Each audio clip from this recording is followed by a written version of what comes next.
أعوذ بالله من الشيطان الرجيم. بسم الله الرحمن الرحيم.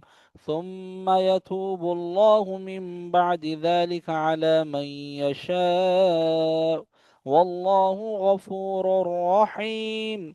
يا أيها الذين آمنوا إنما المشركون نجس فلا يقربوا المسجد الحرام بعد عامهم هذا، وإن خفتم عيلة فسوف يغنيكم الله من فضله إن شاء، إن الله عليم حكيم. قاتلوا الذين لا يؤمنون بالله ولا باليوم الآخر ولا يحرمون ما حرم الله ورسوله ولا يدينون دين الحق من الذين أوتوا الكتاب حتى يعطوا الجزية عن يد وهم صاغرون.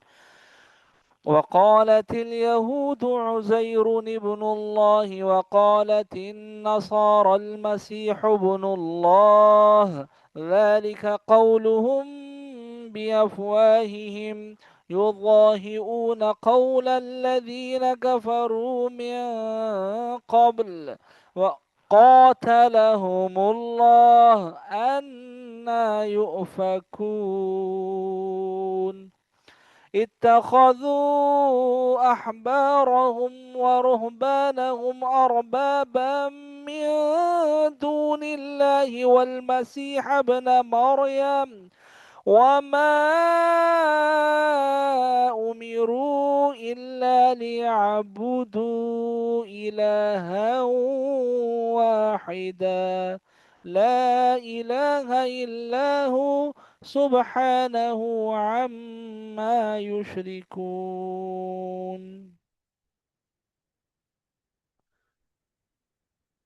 يريدون أن يطفئوا نور الله بأفواههم ويأبى الله إلا أن يتم نوره ولو كره الكافرون.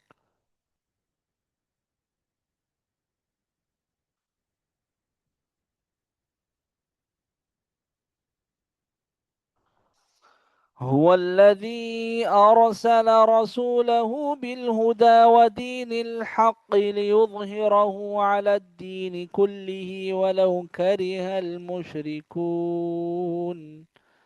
यहाँ तक ठीक है, काफ़ी है आज के लिए। जी काफी। अल्लाह हाफिज। अल्लाह हाफिज़, अस्सलाम वालेकुम।